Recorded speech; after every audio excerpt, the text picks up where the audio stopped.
Hello, everyone. Thank you all for joining this session. My name is Vivek. I work at Intuit. It's nice to be speaking at Flink Forward.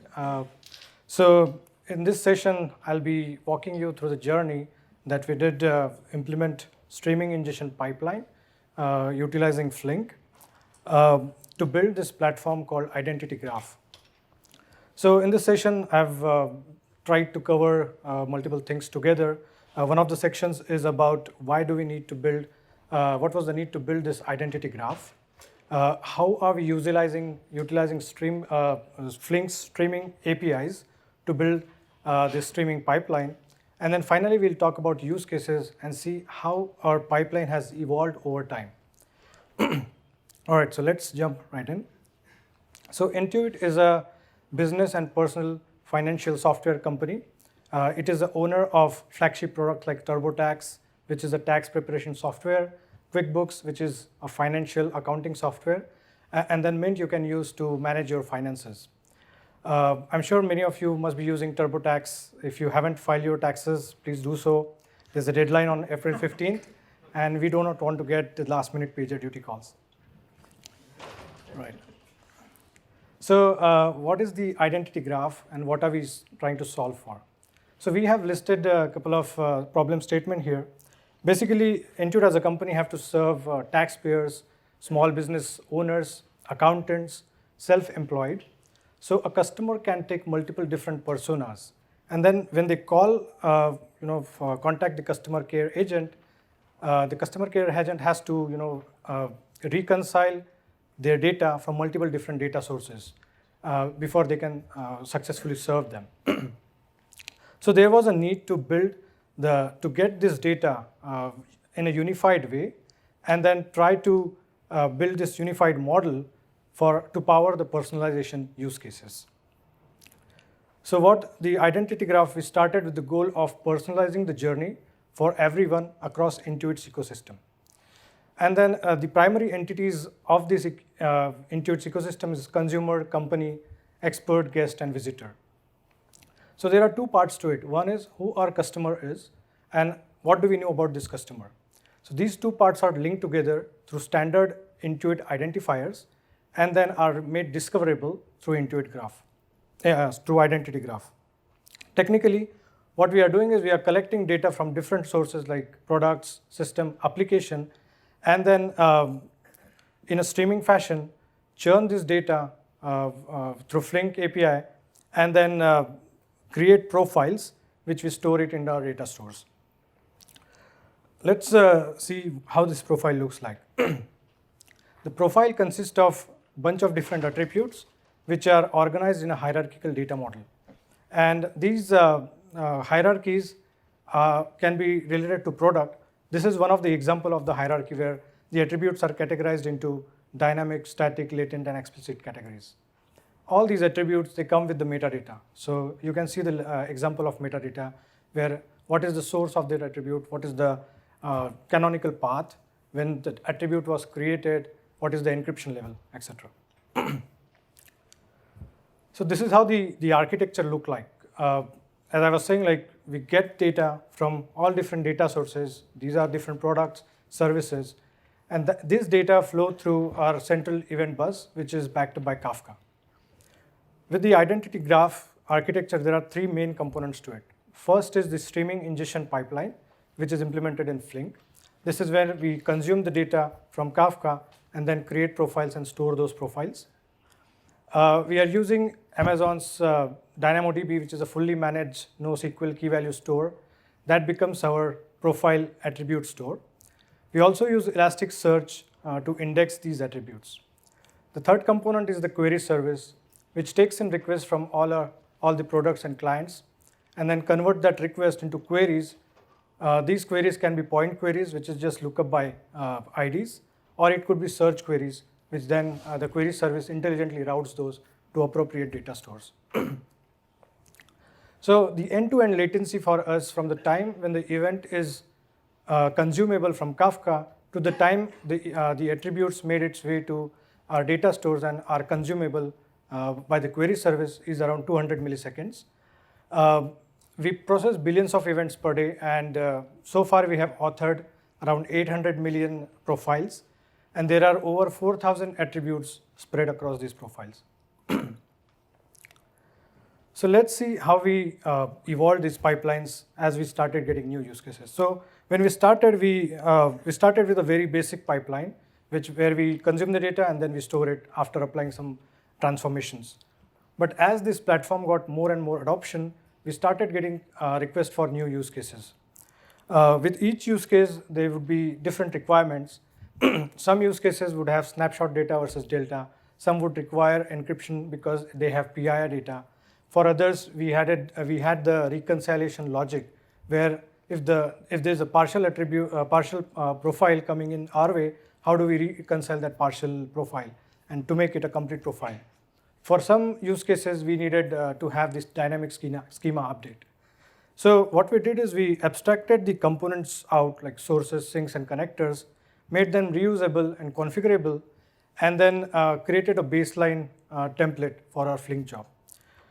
Now what happens is whenever we get a new request for a use case, we can just wire these components together, quickly build the job, and then deploy that use case to production in a matter of days. So let's talk about the first use case, which is a classic example of personalization. This is a priority circle program that was created for retention and loyalty of the customers. Here, the attributes are being served by identity graph. When a customer logs into QuickBooks, we get a call into our identity graph, and then we determine whether that customer is eligible for a priority circle, which is a high-value customer. And here you can see that the attributes that get pulled in from identity graph are like who is the customer success manager, what is the priority technical support, so that we can put that customer in front in the queue, and then what is the real-world training code for that customer.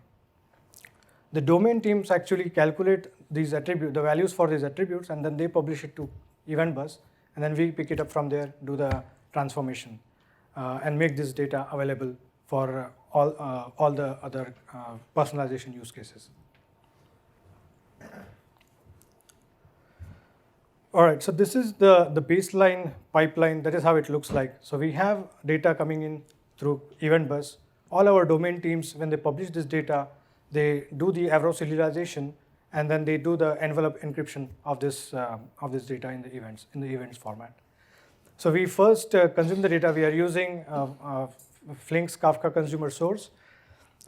We use the Decryptor function, which talks to the external service to decrypt the data. After that, we deserialize the decrypted events.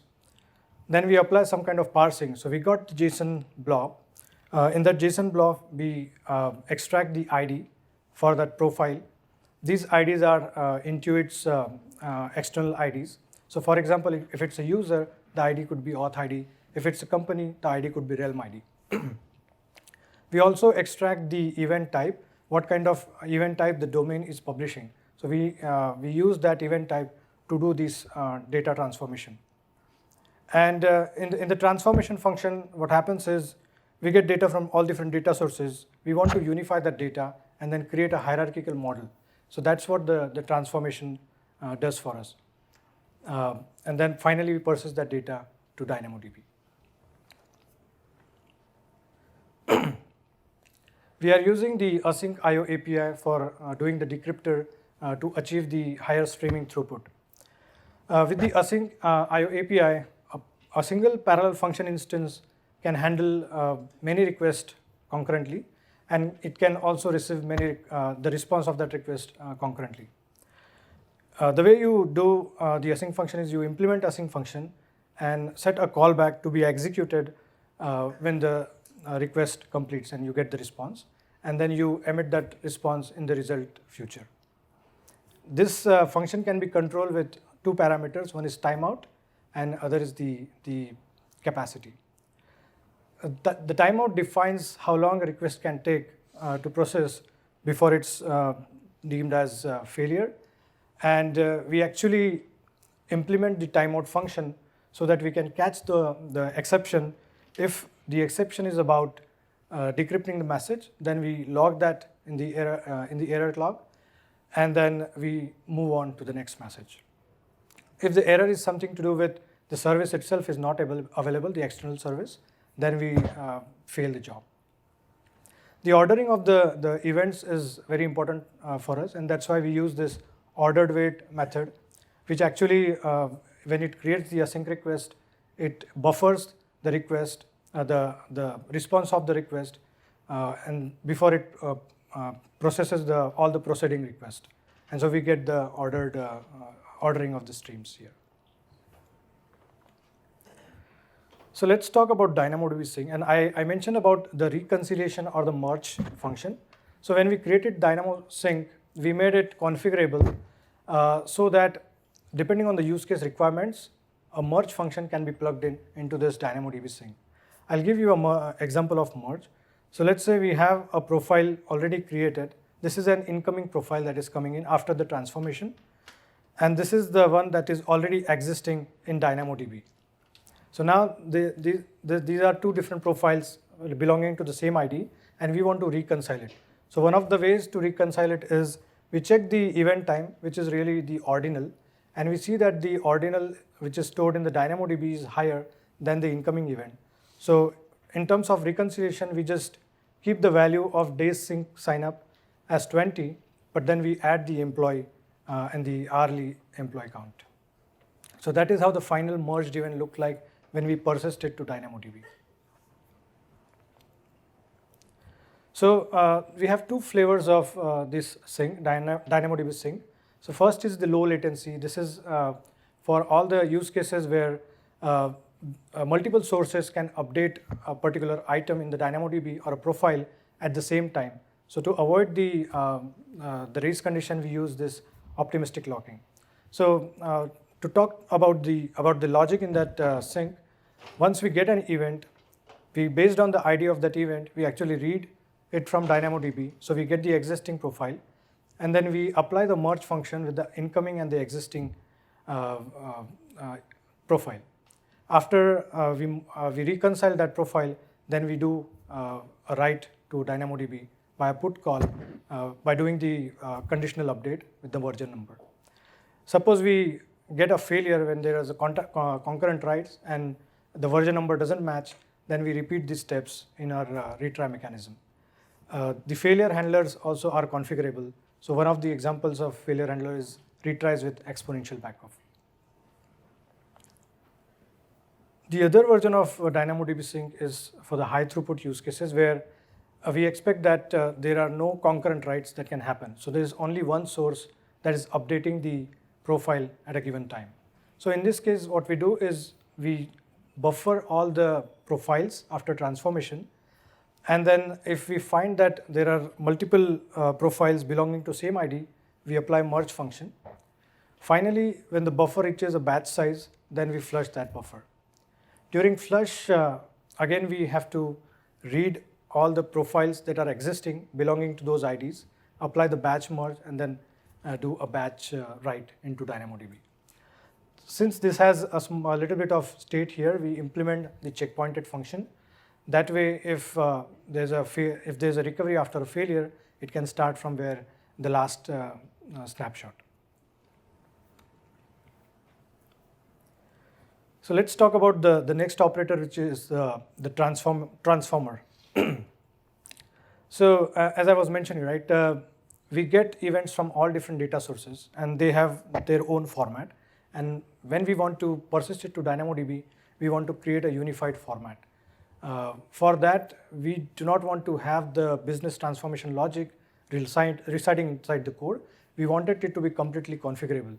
And so we found out this cool library, which is Jolt library, which is an open source, which does the JSON to JSON transformation on the fly. But when we have to provide a specification, and that specification should also be written in the JSON. So here's an example of how the transformation works. You define your business rules for transformation using the Jolt functions. So there are different operations how the transformation should happen. That's an example of an input profile or an event, and how when it converts into profile, that's how it looks like after applying this transformation. So this transformation specs is shipped with the jar, and then when Flink job starts, it initializes it, it loads it from the resource, puts it in the memory, and then based on the event type, it applies the appropriate transformation on the incoming events.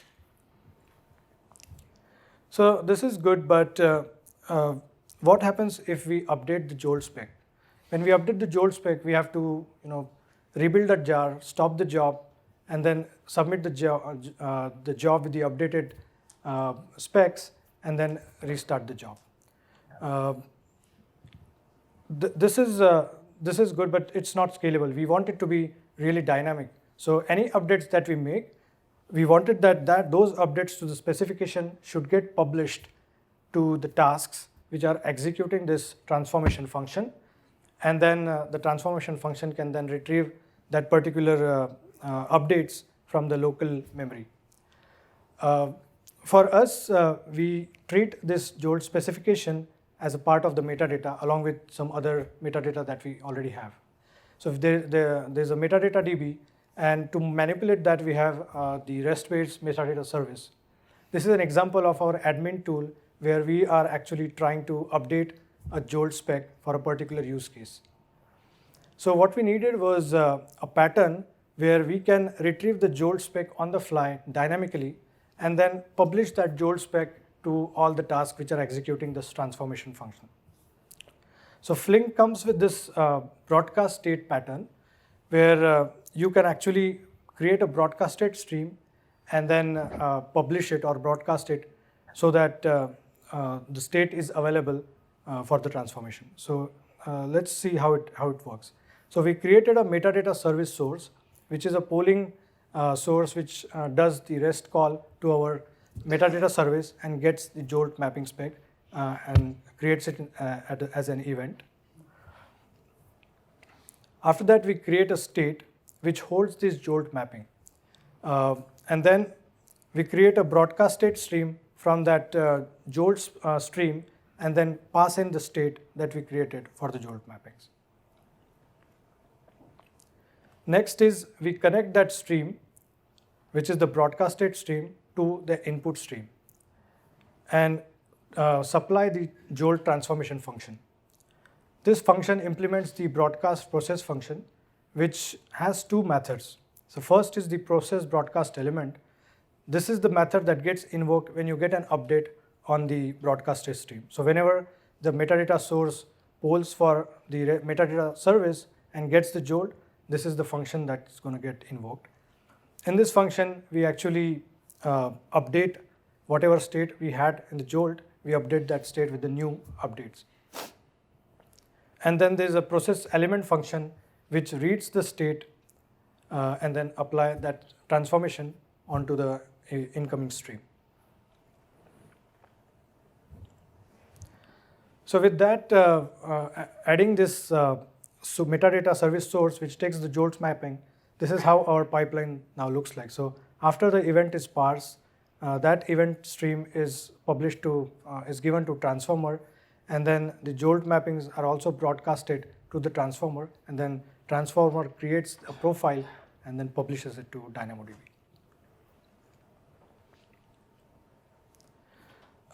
The pattern that is suitable for this particular functionality is side input. This is suitable for static and slow evolving data. And this is going to be an upcoming feature. I'm not sure about when it's going to release, but it's an improvement proposal in Flink. So let's talk about next use case. So Turbo is a small little app that was released in 2017. What it does is it gives you a good view into your financials, how you're doing financially. You can see your credit score, your household, your income, and then you can also get to see the debt to income ratio. You see there are some personalized tips that you get for your life goals. You can also get the tips on how to save on the interest rates depending on your situation and how much you qualify for a given loan today or in the near future. There's another recent release that we did where we released the household widget. What it does is you can actually share your data with your household members That way you get a complete financial picture of your household. This is obviously based on the concept. So the reason I mentioned this use case is you can see there's a lot of personally identifiable data. And for this particular use case, we needed to do the encryption. So we perform the attribute level encryption, and the way we do it is we use the similar broadcast pattern that I just explained to you. So in the earlier, in this pipeline, we have our transformer. That's where we have the transform profile. And then what we need is the attribute schema. This attribute schema will have metadata about each attribute, and we can determine which attribute is termed as highly sensitive, and it needs the encryption. And so we create a broadcast pattern again. All our metadata is actually broadcasted on a Kafka topic. So we create a source, we get the attribute metadata. From that metadata, we retrieve which attribute are highly sensitive, and then we apply the encryptor function. After applying the encryptor function, then we know that our profile is complete, and then we can publish it to DynamoDB. So after adding that source, this is how our pipeline looks like now. We are getting that attribute schema from Kafka. Any updates to the schema are getting published onto Kafka. And then those updates to schema gets broadcasted to the encryptor function. From transfer, we get the profile which is non-encrypted.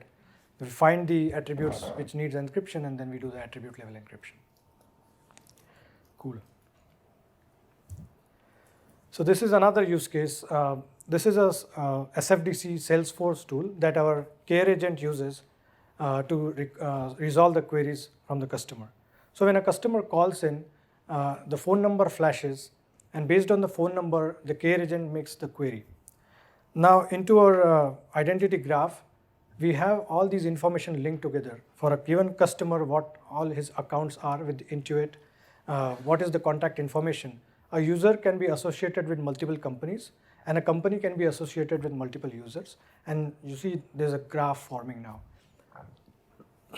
So this requires extensive search capabilities. Contact agent, the customer agent can search on email, phone number, and bunch of other attributes. So when we create the attribute schema, one of the metadata is that if the attribute is indexable or identifiable. If it is, then it is eligible to be put in filter criteria.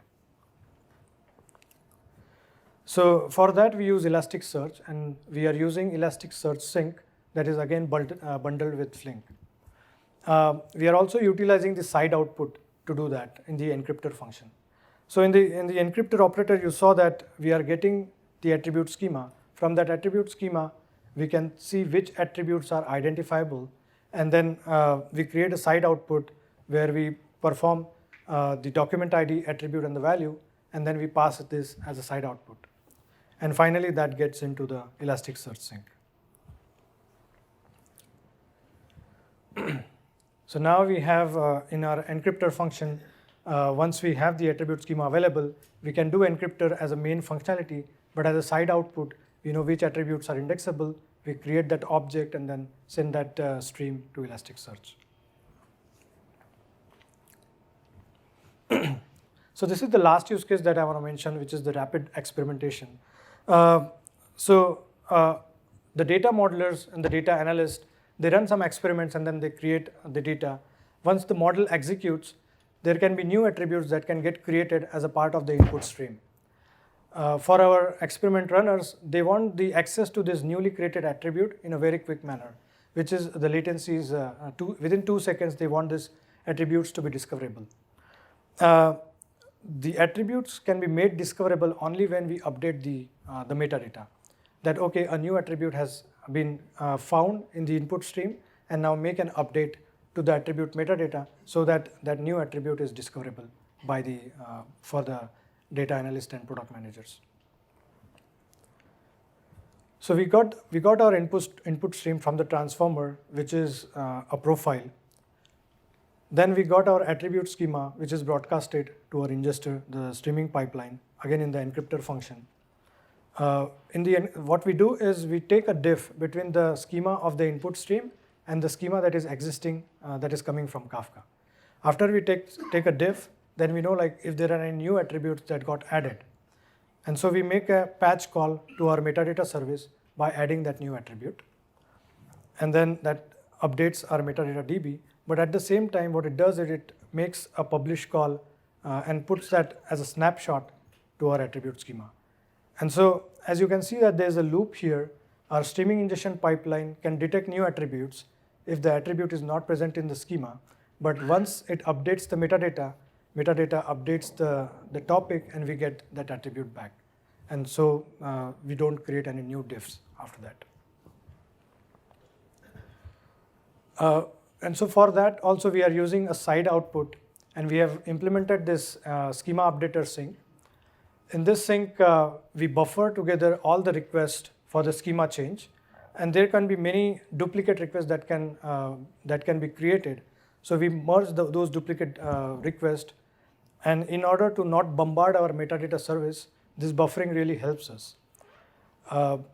If there are not enough records in the buffer, we want to persist that change, and that's why we use this processing time callback, where we implemented the timer and register the timer whenever we get a new request on the buffer. This way we create a lot of timers. I was talking to Tizu yesterday, and then he suggested me that we can use this time coalescing feature where only fixed number of timers would be created based on that feature. So after that, this is how our pipeline looks like. So now we got in the encryptor function, the main part is encrypting, but as a side output, we are doing the attribute indexing as well as updating the schema if we detect any new attribute. So that pipeline looks good, but it's complex, and we want to get to an architecture where whenever we make any updates to DynamoDB, we want to detect that change, and that is possible via DynamoDB streams. So this is in progress today. We are using this Flink DynamoDB streams consumer that is going to get released in Flink 1.8. Once we have all the change data captured from DynamoDB, we can apply a lot of functionality here. One of them is, of course, indexing the attribute. The other is what we are doing is creating the relationships on the fly and then persisting that to our GraphDB. We are experimenting with Neptune. And then there are other projections that can be added into this architecture, which really simplifies the pipeline. So that was all the content that I had. Thank you so much for attending this talk.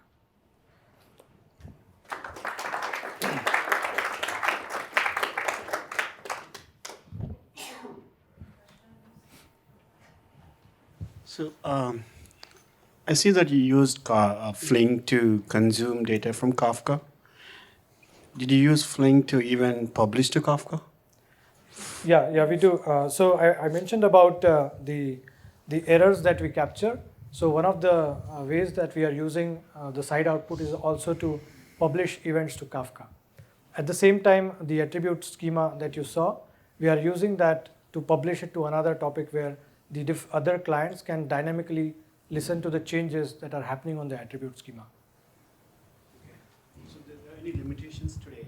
I know we have different data sources, mainframes, DB2, vSAM, there are many kind of source systems. Do you think Flink can support at least some of them, or? I think it depends on the use cases, the latency requirement, throughputs, right? If you can write a sink, a custom sink, which complies the requirements based on your use cases, then yeah, I mean, you can write any sinks, yeah, or sources for that matter.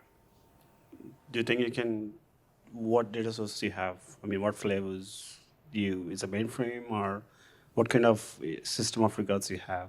And you mentioned data sources. Can you list some names? For us, the good part is all those domains or the data sources, they are publishing the events on Kafka. Yeah, so we start from Kafka, and then from there on we take on. Okay, so they are directly publishing into Kafka. Right. So, I mean, like some financial institutions, they ingest data into the backend databases fast, right? So, and then we stream events from the tables. Yeah, so I can give you an example. So in the early stages, when this was not adopted, we had to build something called as batch ingester, where we would actually take the data from Hive because a lot of that data is in offline systems, and then we stream that into Kafka. So that batch ingester is another component which is part of identity graph, but I didn't mention it here. Okay, cool. Thank you. Good stuff.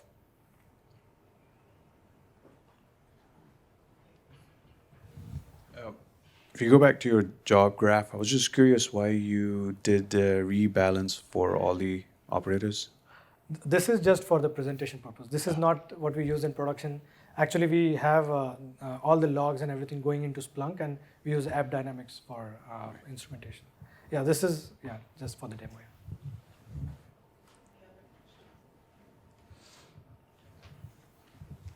So you mentioned that you use broadcast state for transformation. So when the state is not available, how do you handle that? That's a good question. So in the transformation function itself, when the job initializes, we make a call to our metadata service, and then we cache the state, which is the Jolt mappings and attribute schema within that function itself. So when the first time the input stream comes in, right, if the state is not available, we take the default one. And again, during initialization, if we cannot hit the service, the metadata service, we don't just start the job, we fail it. That's the prerequisite. Any other questions? Oh, okay, 1 second. You mentioned schema changes handling. Are you doing on-the-fly schema changes handling, or are you stopping the job and redoing it? So this is applicable for the use cases which I mentioned about the experimentation, right? So these are not deployed in production. What happens is whenever there's an update on the schema from the input stream, that time we update our metadata service so that those attributes are available to be consumed by the experimenters. After that, once they are satisfied, then there's a data governance process that happens. We promote that attribute, and then that attribute then makes it to our final schema, which then gets deployed into production.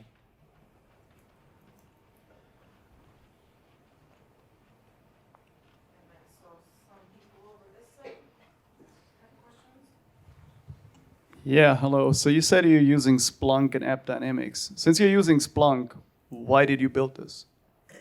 No, so Splunk is used mostly for logging purposes. All the logs that are emitted out of this are instrumented through Splunk, and then we do all the latency calculations and throughput calculations. Sorry, I have a question. Hiding over here. Yeah. So you mentioned that you're managing a graph, right? But you use Dynamo on the back end. Could you talk about how you manage a graph on top of a key value store? Sure, yeah. So when we started with this, we wanted to use the managed Neptune, which is an AWS service, but that was not generally available. So we started with Dynamodb and handling the many-to-many relationship.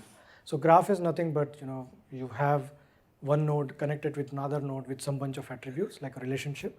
So for now, we are managing it in Elasticsearch and Dynamo, but we are actively, we already have a version of graph implemented of Neptune and also a Neptune Sink, but that's what I didn't mention it here because it's a work in progress. I have a follow-up question.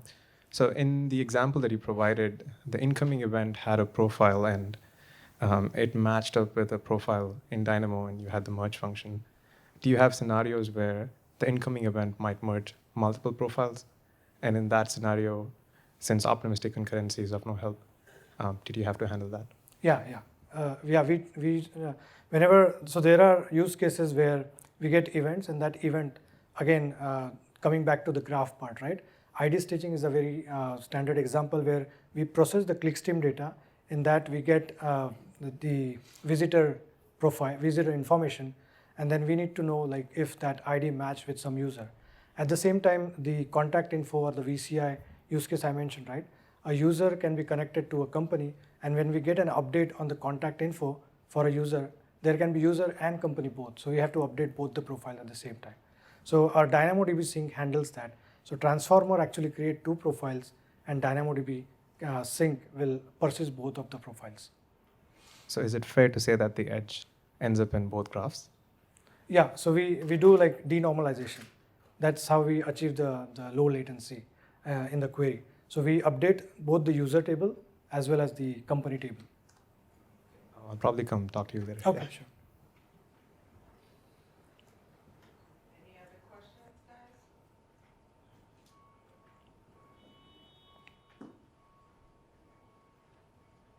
Okay, thank you, Vivek, for a great talk. We'll now have a coffee break for 30 minutes in the foyer area. Okay, enjoy.